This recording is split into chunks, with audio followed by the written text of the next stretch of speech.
The B.S. Report is a free-flowing conversation that occasionally touches on mature subjects. First of all, This is the B.S. Report with Bill Simmons. it might be cool, I don't know. And if it's not, I don't care. The B.S. Report with Bill Simmons. Bill Simmons works for ESPN. He's also named the sports guy, and he writes a comical sports column. He must be a popular dude. The B.S. Report. It's got a real dirty sound, like a rusty steak knife cutting through a well-aged steak. Now. Here's Bill Simmons.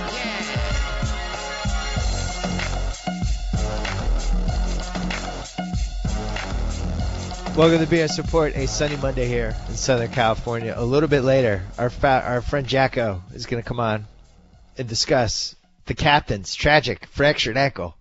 You don't want to miss that, but first, as always, every Monday, our friend Cousin Sal is going to guess the weekly lines with me and rehash what happened yesterday. And for both of us, a brutal Sunday. Sal, how you holding up? Both of us and Jacko later on, my God, that is a holy trilogy of depression. Yeah. You might want to take an Ambien or a Zoloft or something before. Actually, don't take an Ambien. You fall asleep. Take a Zoloft or something before you listen to this podcast. I actually think that the Patriots had a worse loss than you did. It's rare that clock management and choking down the stretch and all that stuff. Really, those were the exclusive domains of the Cowboys. I actually thought the Patriots did a worse job in all of those things than Dallas did. Maybe I should start because I gather from the responses that these are the fans' favorite podcasts when both of our teams lose in excruciating fashion. Yeah. And but my thing is with the Cowboys, I hate a lot of things about them, but I think the thing I hate most is that they take the fun out of blowing these games, because I know it's going to happen. I know as soon as we don't go up 10 points in the second quarter when we should, we're going to lose the game. It doesn't matter if when we're down 8, we're going to lose by 2. We're going to score, we're going to lose by 2. And the onside kick was a nice little bonus, but even then I knew something, it's almost like Jason Garrett has to outdo himself. He's like, here's a game we're supposed to lose. Now the Ravens are blowing it like we're supposed to. All right, I really need to dig deep and see what I could do. So maybe when there's 22 seconds left and the clock is running, I won't call a timeout until there's 6 or something like that. I mean, that's pretty bad. He is miserable. I mean, is everyone seeing this? Is it just Cowboys fans, or is everyone starting to see how bad Jason Garrett is? He could probably be the first coach fired, right? Yeah.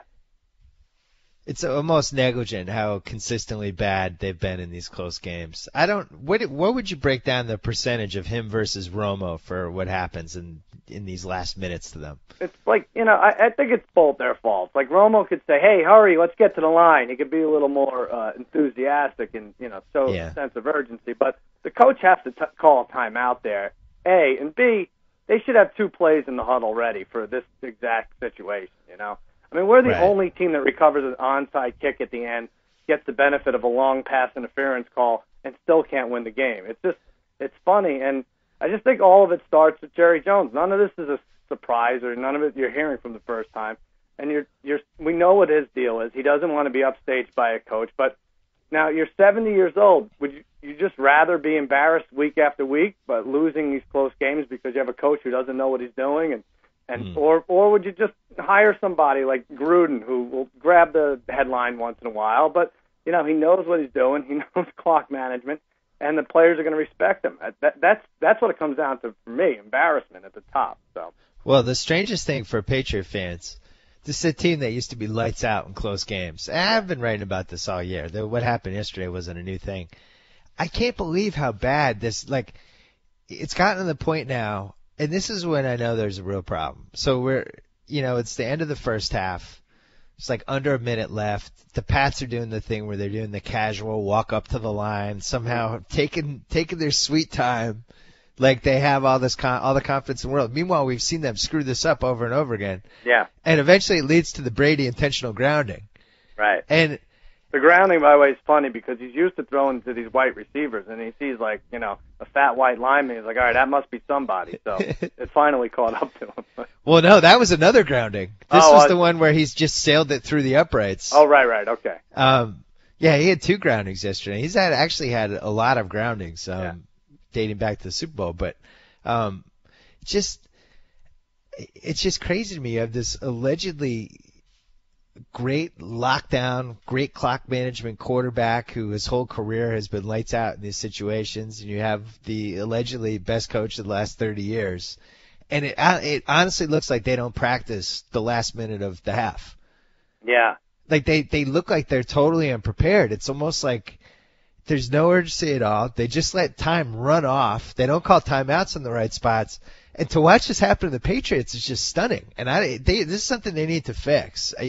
With Jason Garrett, Dallas has never done this under Jason Garrett, which makes me think he's not capable. Yeah. But what I don't get is the Patriots used to do this. So Right. What happened? It doesn't make sense. None of it really makes sense for the Patriots because, all right, the Seahawks, whatever you want to say about the ending of that game, but they beat the Packers. I mean, Rodgers got sacked, like 6-7 times and a half? Like, that wasn't happening to Brady. He dropped back 59 times or something, got sacked only once, so it seemed like they could do what they want at least. He wasn't getting that much pressure. I can't even remember how many times we were inside the 20. Yeah.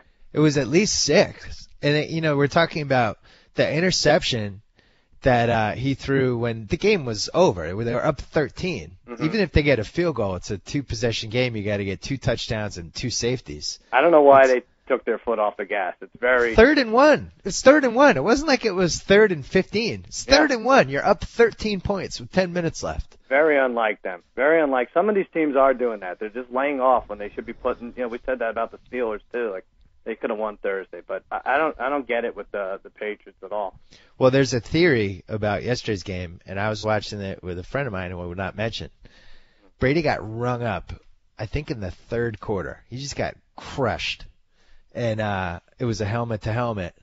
Yeah. They called the penalty on it, and Brady was down, and my friend was like, he's concussed. He's got a concussion right now. Mm-hmm. And the way Brady reacted, he kind of got up, and then he tried to seem fine.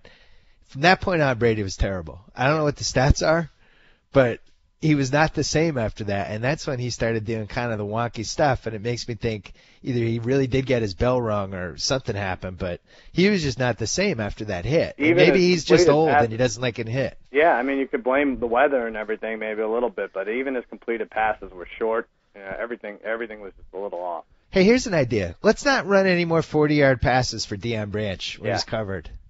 Because here are the outcomes. It's either going to be intercepted or it's going to be incomplete. Those are the 2 outcomes for the long pass to Deion Branch. I don't understand how a team that has Gronkowski and Hernandez cannot convert every 3rd and 1 when they can run the ball. Right, and they were converting 3rd and 4s last week running the ball. I mean, it's just it's bizarre what they. Oh, and I haven't even mentioned the worst secondary in football yet. Yeah. I think they've given up 6 more 20-plus yard plays than any other secondary in football. Well, I think that's the stat. Maybe that's Russell Wilson, your boy. I know. Well, they had us scouted. Just throw the ball up for grabs, and you're either going to catch it or we're going to interfere with you. So many opportunities. Did they have the ball 3 times with 5 minutes left, or maybe it was? I think they had you can't do that on the road. The Pats are 3-3, and all 3 of those losses were like 3 of the 10 worst losses of the entire Brady Belichick era. Really? Where they just gave away games in the last 10 minutes. Like the Arizona game, they gave that away. It was almost impossible to lose it once they got the fumble. Mm-hmm. The Baltimore game, I still have no idea how they lost. And then yesterday was ridiculous. And we're watching it, and my friend was like, you got to be nervous, right? And I'm like, why are we nervous? Russell Wilson's not going to drive down and score 2 touchdowns. Mm-hmm. Meanwhile, he's throwing these 40-yard bombs to wide open guys. Yeah. Yeah. And then I thought retired like 6 years ago. And the announcers did a terrible job yesterday because the Pats had a bunch of guys go down. At one point, there was some dude in the secondary that I had honestly never heard of. His name was like Urban. It was like, who's Urban? Well, you had a tough time watching this game anyway, and you left me a message. I knew it was going to be rough. I knew I left a message. Yeah. Hold Damn on. it. See if I can play it. Cousin Sal, sports guy here. I'm drunk on Adam Carolla's new wine called Mangria, not available in stores. I'm on the edge of my seat for this Seahawks-Pats game. I don't even know who I'm rooting for. On the one hand, I'm a diehard Patriots fan since I was a baby when I lived in Boston. I had a tiny blog, and I was called the Sports Fetus. But now, as you're well aware, I'm in a very serious, loving, almost exclusively nude relationship with Seahawks quarterback Russell Hustle and Bustle Man Muscle Wilson, so I have an allegiance to him as well. Boy, I'm more confused than Honey Boo Boo's family at an all-you-can-eat sushi restaurant. Okay, here we go. 23-17 Pats. Let's see how this turns out. All right. Russell goes back. Great. Throws it. Was that? Sidney Rice. He did it. Touchdown.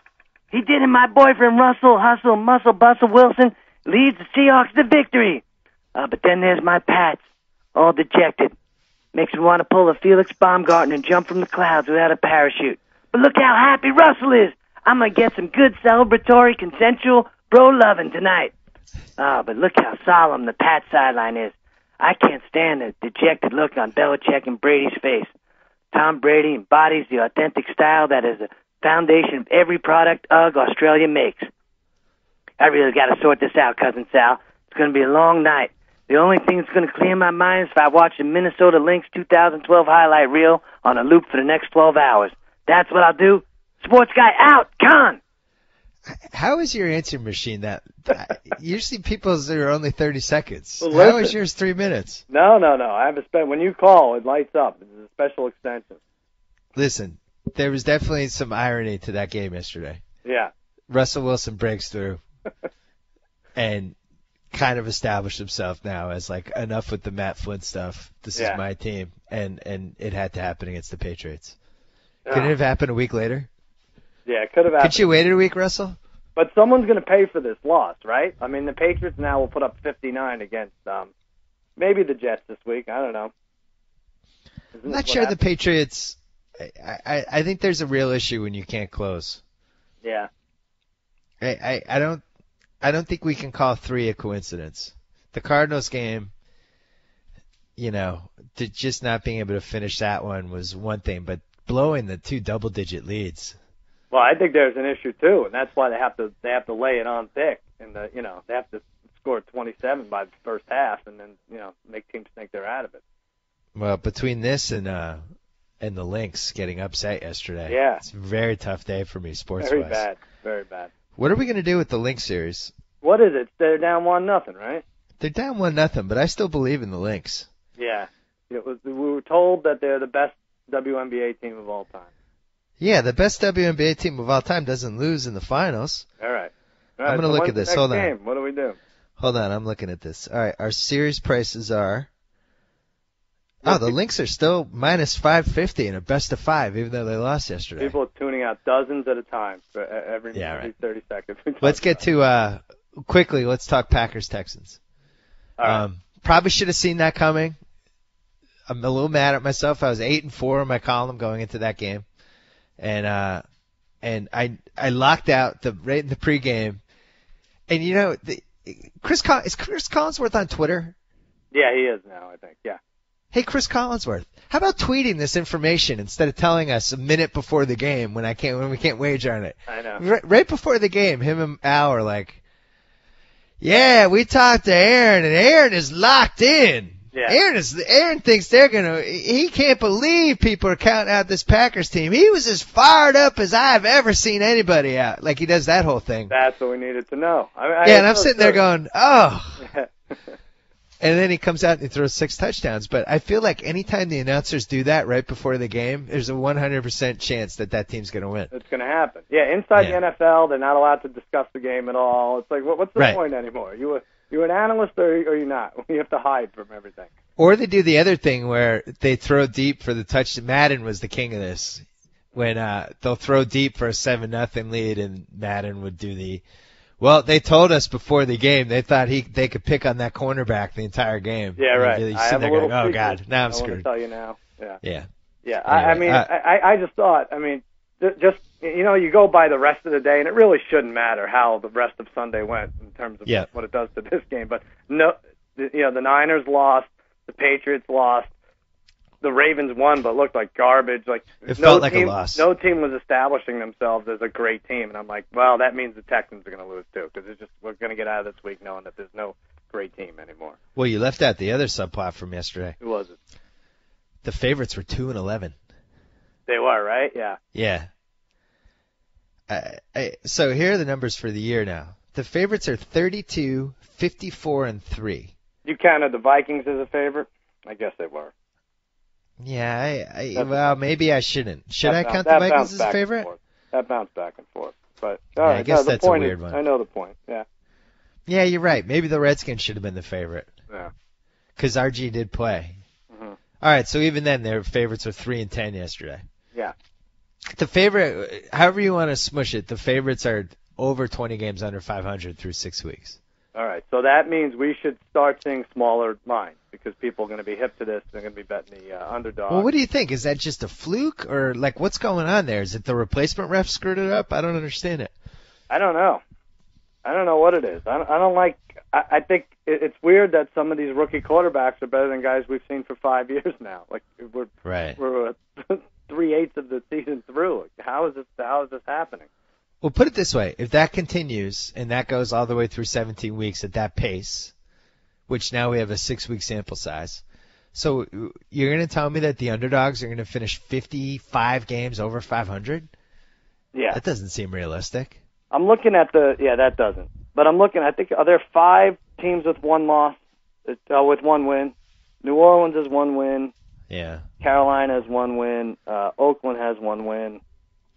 And there might be 2 teams that have a bye this week with 1 win. Kansas City has 1 win. Those teams are consistently covering the spread.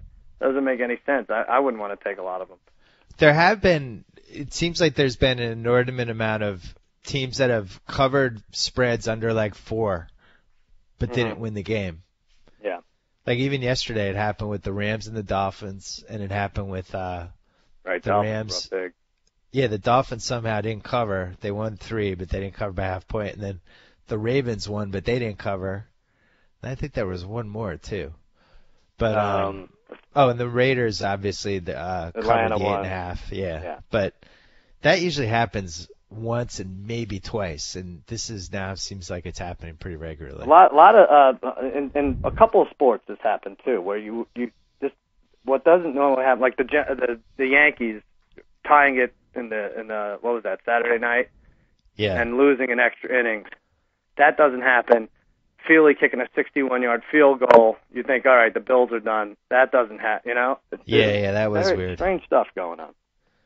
I think the one thing we're learning is that maybe half the league shouldn't be giving more than a field goal to anybody. Yeah. Just if you see the Cardinals are giving 4.5, it doesn't even matter what the circumstances are. Just take the underdog. Yeah, maybe. The Bengals, all these teams, even the Dolphins, who I like, but maybe none of these teams should be favored by more than 3 ever. If you're filling out your pool and you're looking at a 4-point spread and you have to think about it for more than 10 seconds, just take the team on the right. Right. That might be our advice. All right, let's hit week 7. So we have some buys this week. There's a lot of buys. Yeah, 6 teams, right? Including the Falcons, and then 5 AFC teams: Denver, KC, Miami, Indy, and San Diego. And I gotta say, with Indy, not Indy, Philly and San Diego. I'm sorry, Philly. Four AFC. I gotta say one thing about that Indy game, really quick. Luck sucked in that game. Yeah. But I don't know if you were watching, but wide open guy in the end zone, they would have gone up 7-0. Yeah.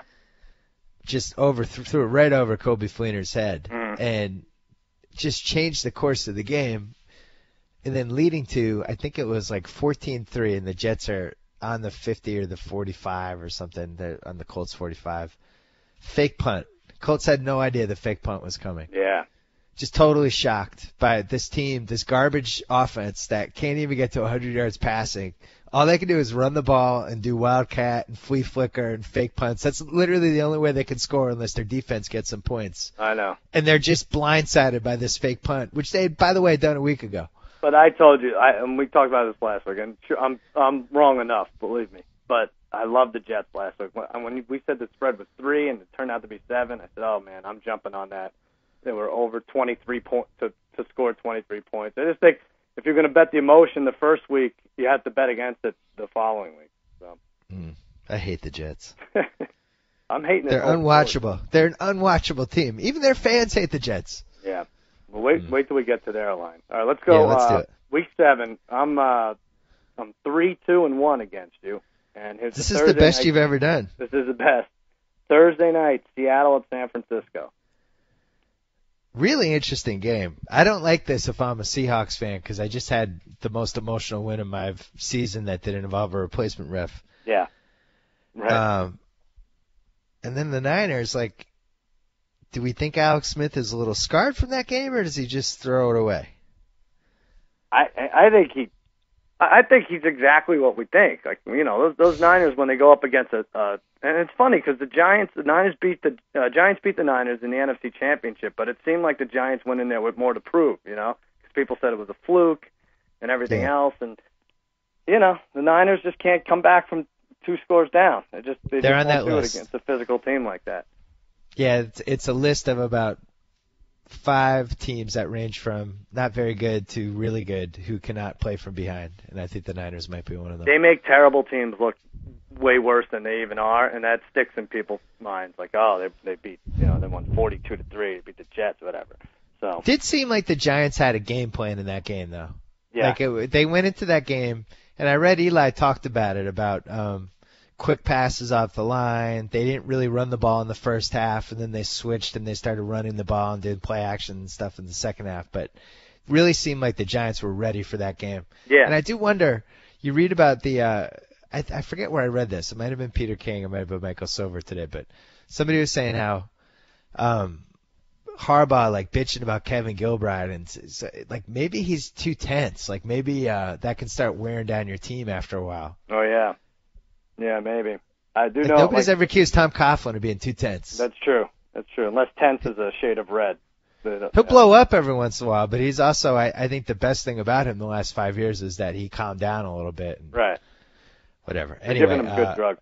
But the Giants, you know, the one thing, like, even though they won, their offensive line got destroyed in that NFC Championship, and they made it their mission to keep Eli upright, and it helped. And then and Bradshaw's running.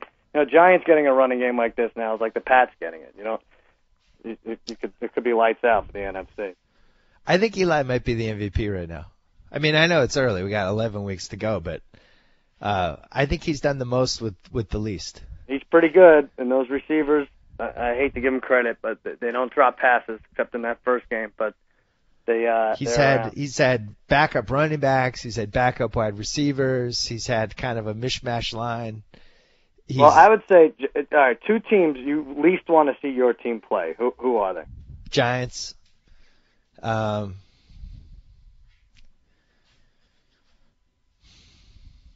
don't have a second team. I had Giants-Packers. I mean, there's 7-5 between them, but I still think I guess Aaron Packers Rodgers having the potential to go off like he does. Yeah. You know, I mean, Breeze can't do that. That's the one difference. Like, there are some games that Rodgers will be so good, it doesn't matter what the rest of the Packers do. They're just going to win. And last night was one of those games. Breeze, unfortunately, his team's not built like that. So. It's a good point. Yeah, Giants would be first for me because it just seems like they feel like they can beat anybody, and doesn't matter where the game is, who it is. They're gonna show up and they're gonna be good. Mentally, physically tough. All right. So for Thursday night, I bumped this line a half point just because it's Thursday night. 49ers by 7. Ooh, should have bumped it another half. I hit this exactly, and I'm not lying. 7.5. Interesting. I like that. I actually think that's a little high for Seattle. I think this is a boring game. Their defense will hang in this game, though, right? Yeah, I just think it's going to be nothing there. I mean, the NFL Network took a chance putting Seattle in 2 out of 3 Thursday games on the road, right? But that line feels a little high to me. All right. Sunday now, Tennessee at Buffalo. Yeah, the Bills. Bills had the same record as the Patriots, Cousin Sal. Everyone at division's 3-3, right? Yeah. Wow. Impossible. I mean, it's really a disgrace. The Patriots should be embarrassed. Yeah. Everybody in that team should be apologizing today that they're 3-3 and they have the same record as the Jets and the Bills. But no, it's embarrassing. You're not worried. I'm a little worried. I'm definitely worried. Our secondary sucks. It's an easy road the rest of the way. Okay. What do you think for this one? I had Bills by 3.5 over the Titans. All right, you're going to get this. I said 5. I went high. I'm still don't love Tennessee on the road, but I guess it is still Buffalo. It's 3. So you get that fair. Right. And also Berman, Music City Miracle tribute over 4.5 minutes. Well, maybe Bet that's easy. Maybe Vegas. We were talking earlier about bumping these lines should never be higher than 3 when it's a crappy team who's favored. Maybe this is the first case of that. Yeah, maybe. And I also think with Buffalo, you should bet adjusted lines. You should bet them to get blown out, and you should bet them to pull off big upsets. Oh, that's interesting. That's the team we're looking at this year. Yeah. All right, Baltimore at Houston. This is an interesting line. In Baltimore, we should mention Ladarius Webb out for the year. Yeah. That one hurts. I don't think the Ray Lewis one hurts as much as the media is going to claim it hurts. I just don't think he's been at that level for the last couple of years. Physically, a torn bicep might hurt more, but I know what you're saying. Doesn't torn it? Tricep. But, tricep, is that what it is? Torn tricep, oh, yeah. Boy. That's going to hurt. Bigger muscle, yeah. Yeah. Initially I had this in my head at 3.5, but I think because of the injuries, I think they can get 4. I'm going to say Texans by 4. Okay, I said 4 also. And it opened at 4, and then Houston played, and I guess the news came down about the injuries, and it's now 5.5. So it doesn't make sense, and it makes sense. It might be the injuries. It went up. Yeah, it has to be the injuries. Man, Baltimore. It's funny because football is one of those sports where you can't complain about how the team pulled out the win, just that they won. And they get credit because in the first hour of that game, by 11 o'clock PST, you're thinking like, oh, the Cowboys, breakout game. Yeah. You're going to run on. They're running all over the Ravens. They're going to win by 20 points. And the Ravens hung around. They did this with the Pats too. They have a way of hanging around. And I think they should get credit for that. I don't know how they won. I don't know how the Patriots lost. Like they've now given up 200 yards on the ground in consecutive games and won both. Yeah. And like I said, they botched an onside kick recovery, pass interference, and still won that game. Yeah, when you get big plays and you get big penalties, it makes up for a lot of ills. All right, I'm going to say this now. I know they're 5-1 Baltimore, and like Cincinnati's 3-3, and this is a weird prediction to make after a loss at Cleveland. But I think Cincinnati has as much of a right to the AFC Central crown as the AFC North as the. Oh, you mean even after they lost in Cleveland? Even after, I know it doesn't really make sense, but this Baltimore team, a lot of flaws. I mean, what is Foster going to run for against them this week? 350 yards. We might see a situation where 9-7 wins that division, though. Yeah. Well, let's keep that in the back of our minds. And it doesn't sound right, but let's bet against Baltimore in the first round of that playoff. I don't trust Dalton. I don't like the way he's looked this year. Yeah. And I think he's really hurt them in. They have a weird, nonchalant pass offense. He makes like two or three really, really horrible throws per game. Mm-hmm. I'm looking at I want to see if they had no odds for the AFC North. I wonder what the Browns' odds are, just out of curiosity. We didn't look good yesterday. He's gotten better. 1-5, headed toward 10-6. He is better. The problem is he throws the interception first and then throws the touchdown. He does. He gets it out of the way early. Yeah.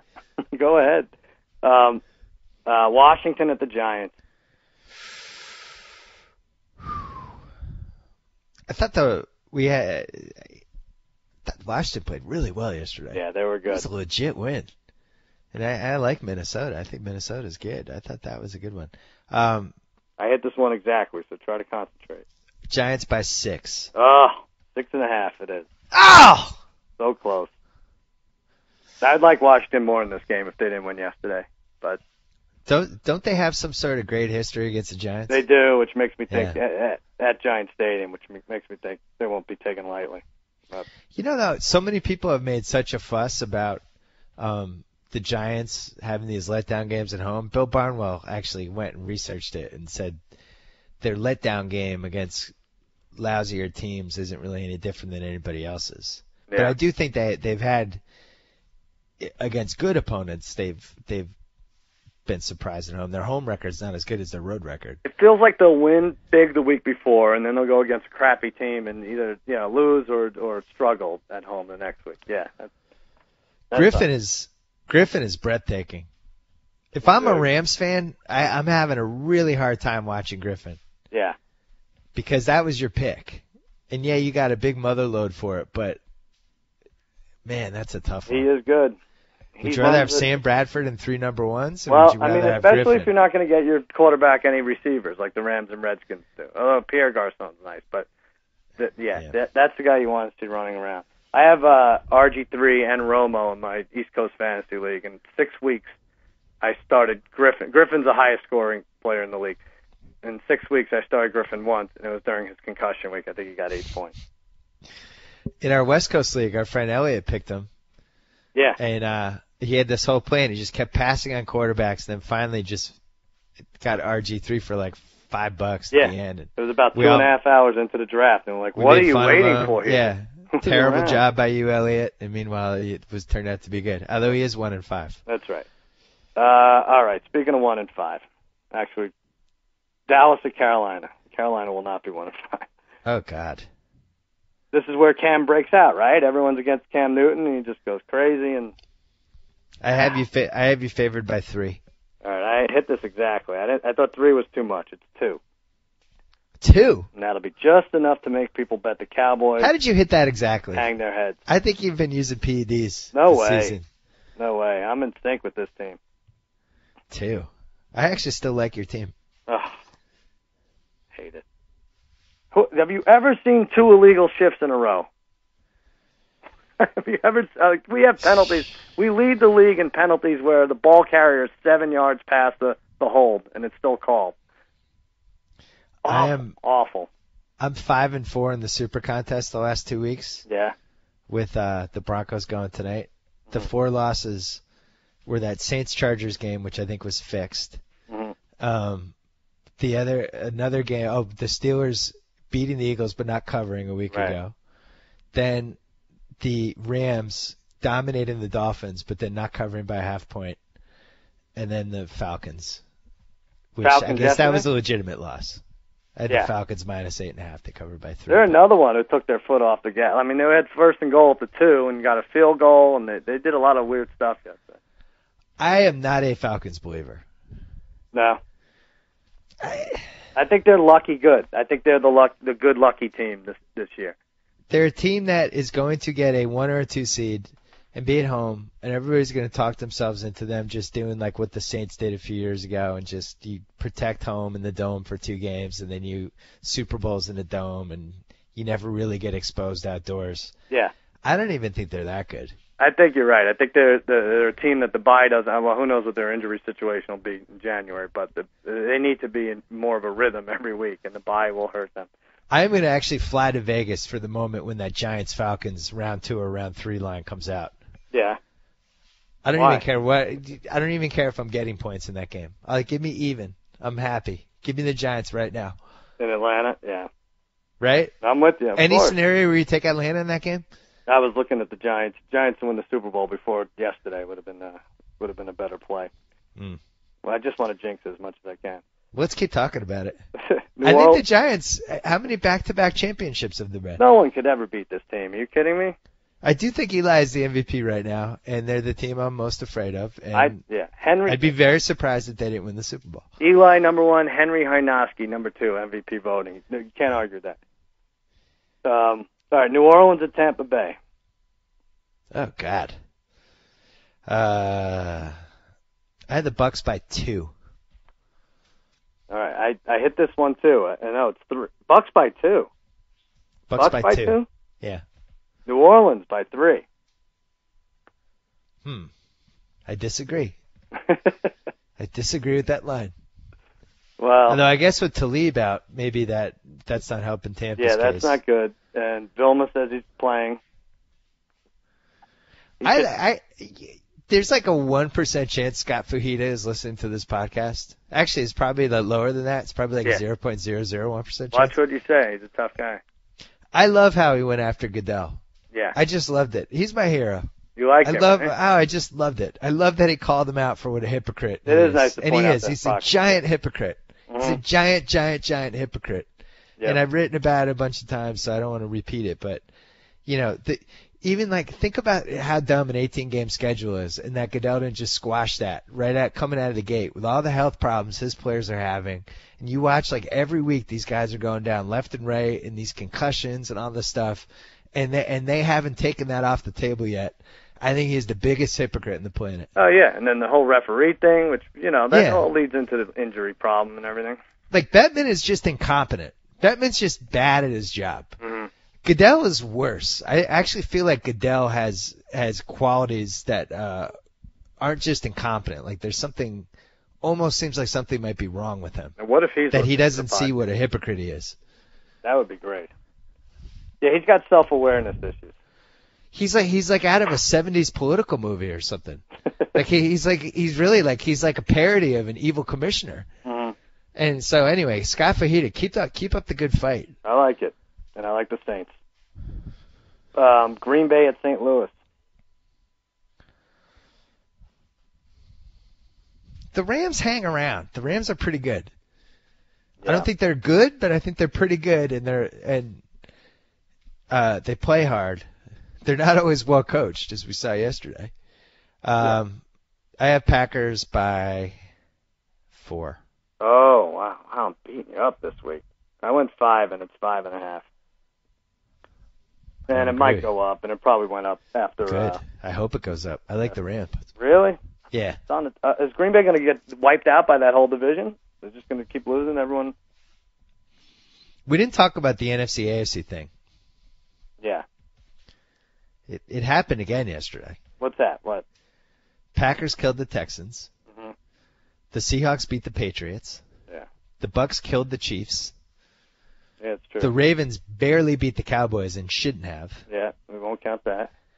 And I think those were the 4. Won't those the 4 AFC NFC games? There's Miami, only 2. Miami, St. Louis. Yeah, Miami beat St. Louis, so they went 3-2, but really should have been 4-1. But I think the only 2 AFC teams are over 500 right now. Only 2? What do you mean? Yeah. Oh, I see. There's only 2 over 500 AFC teams right now. Really? Yeah. Oh, yeah, because your whole division is 3-3. Yeah. The AFC's not good. Baltimore and Houston are 5-1. There's a chance. Can't be. That just can't be. There's a chance it might be tougher to play the Rams than the Texans. Oh my God, you're right.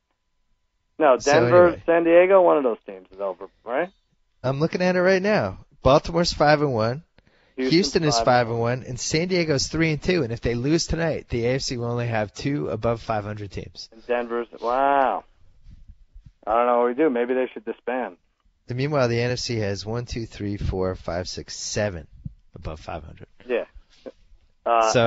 Arizona at Minnesota. Here's 2 teams above 500, 4-2, and we'll still be above 500 after this week somehow.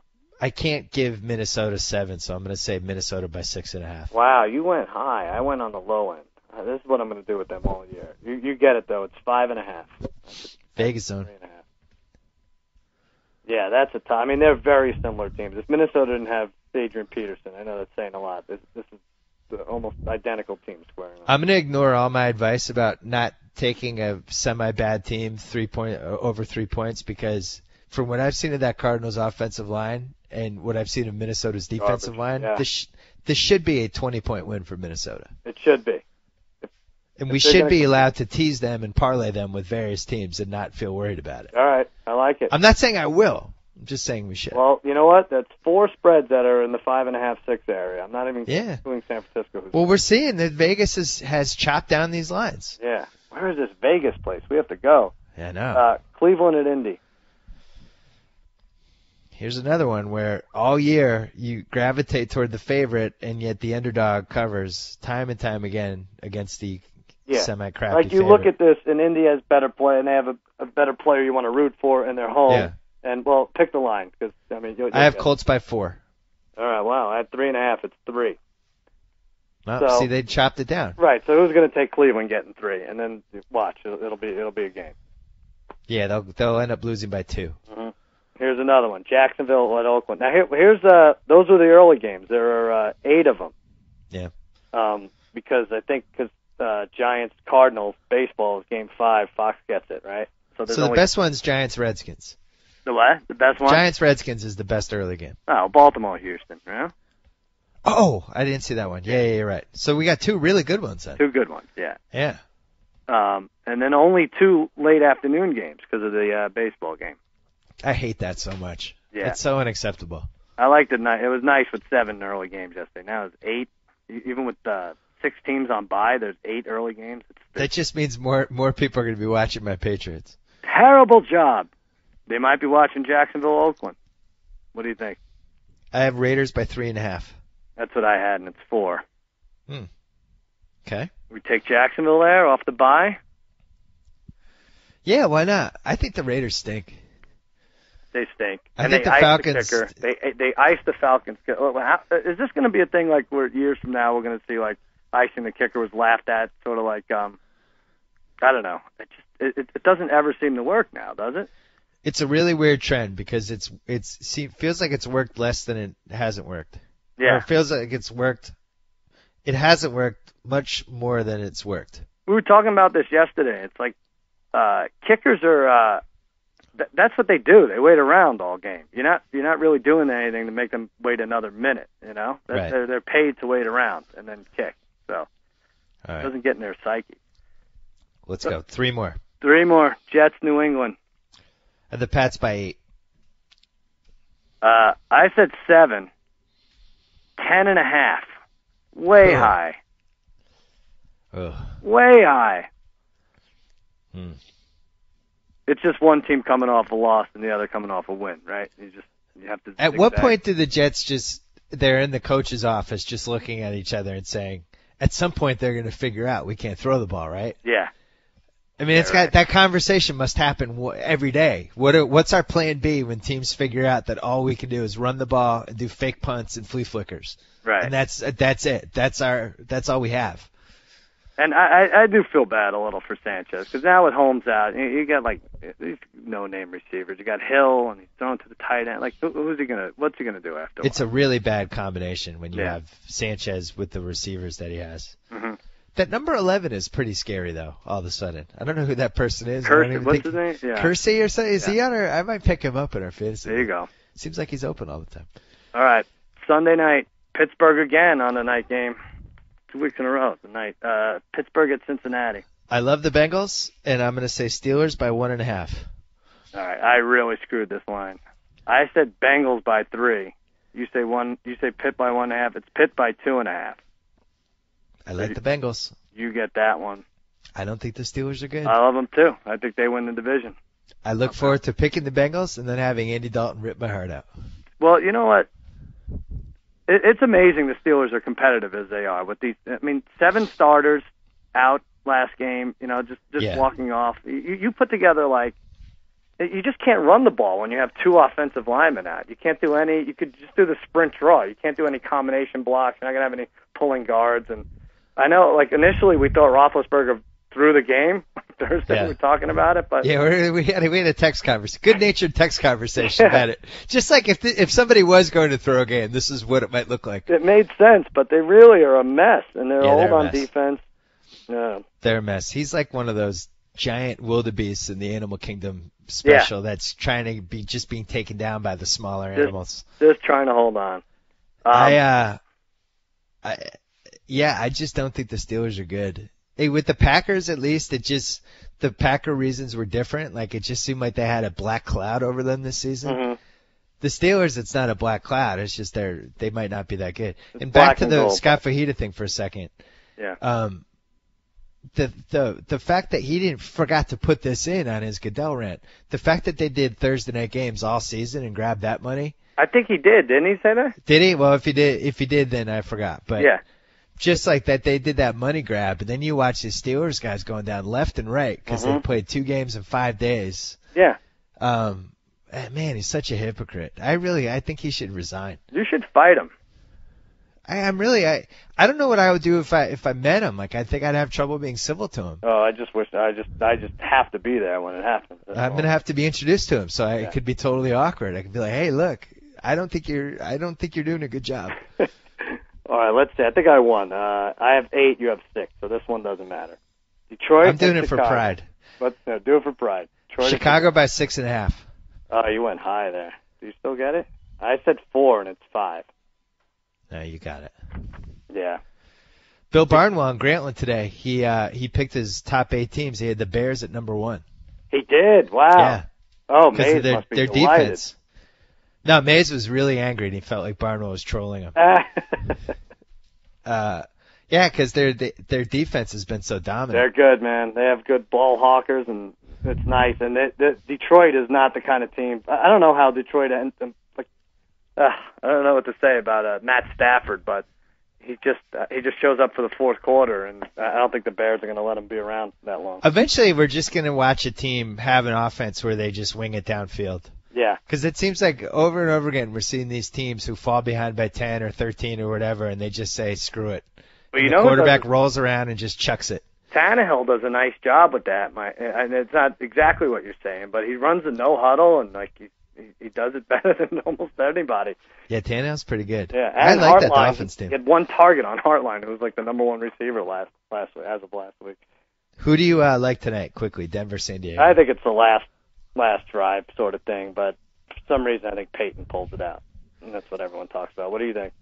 I took Peyton as well. For me, it's like I don't even need to see the stats or the matchups. It's just I want to see Norv beat Peyton on a Monday night. Mm-hmm. And now there's been a little Norv undercurrent of how much success San Diego had against the Colts when Manning was in Indy. Oh, interesting. Yeah. I hadn't even thought of that. Remember that? They're in, they beat him a bunch of times. Right. It was kind of like Manning's kryptonite. Yeah, that could be good. So that got me worried. Let's talk for a second. I know you watched it. There's a lot of sports going on. Yeah, it was amazing. That sporting event of the weekend. I know the Lynx played and all that, and all this baseball and football. Rios Alvarado. Oh my God. It was an incredible weekend. Rios Alvarado was incredible. That's boxing. Yeah, it was incredible. I also pay-per-viewed the UFC fight because it was just me and my son this weekend. Oh, you did? And Anderson Silva just standing in one spot for the entire first round and just ducking Stephan Bonner punches was one of the most amazing things I've seen. Well, like a show-offy Roy Jones sort of thing. Yeah, it was just, I'm going to stand here, and you're going to try to punch me, and you won't be able to, and then I'm going to knock you out. Right. And then the Nats collapsing, although not a feel-good moment, was certainly one of the most memorable things I've seen in a while. Yeah. The freaking Drew Storen, just throw it over the plate. Oh, I know it. Just let him hit it. There's nothing worse than your closers nibbling with the entire season's on the line. He's trying to throw the perfect pitch. Mm-hmm. That's the worst feeling on the planet as a baseball fan. Let me say this. I think Raul Ibanez killed the Yankee season. But that home by extending run it? Saturday night. Yeah, I mean, it prolonged it till the 12th inning, and now Jeter gets hurt. The captain's out. You're done. I mean, they ended up losing the game anyway. So he should have some vitriol. Yeah, I don't want to step. We're going to call Jacko in a second. Oh, yeah.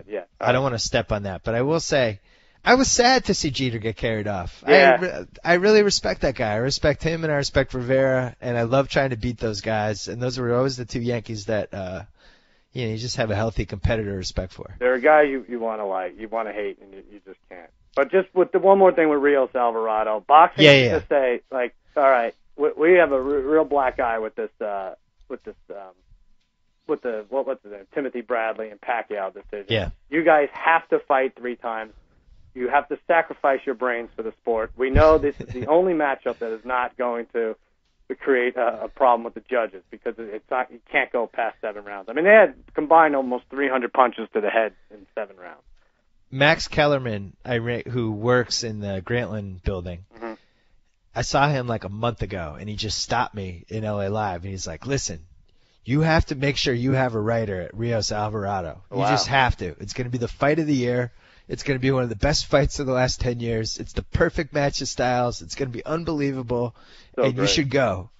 And gave me this whole so we sent Jay Caspian Kang. He wrote a piece about it. But good. I'm going to read it.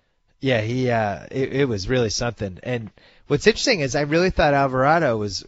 I actually thought Rios was going to go down probably in the next couple rounds, and all of a sudden it flipped. Yeah. You have to watch it if you haven't. It was great. All right, Cousin Sal, what do you have to Let me just give you Grantland, my Grantland article. Actually, I'll give you Jimmy Kimmel Live, Aziz Ansari tonight, and Honey Boo Boo and family. I mentioned it earlier. Yeah. Well, I think we're going to watch the Monday night game together, eating fried Twinkies. That'll be good. Later in the week, Don Rickles, Joe McHale, Joe Walsh, Matthew Fox, and Emily Van Camp. And Grantland column comes out Friday. I gave you the Jets over 23 points. That was easy. I said Vic will fumble. That was easy. And tonight, throw some Dramajestys on Gates at 10-1 and Tammy 12-1 to score the first touchdown. All right, Cousin Sal, as always, a pleasure. Good job by you. Good job by you. My condolences to Jacko, too. All right. So I get to sign off. Whoa. Thank you for downloading the B.S Report with Bill Simmons. Too much fun. Check out more podcasts at the iTunes Music Store or at Pod Center at ESPNradio.com. Peace out.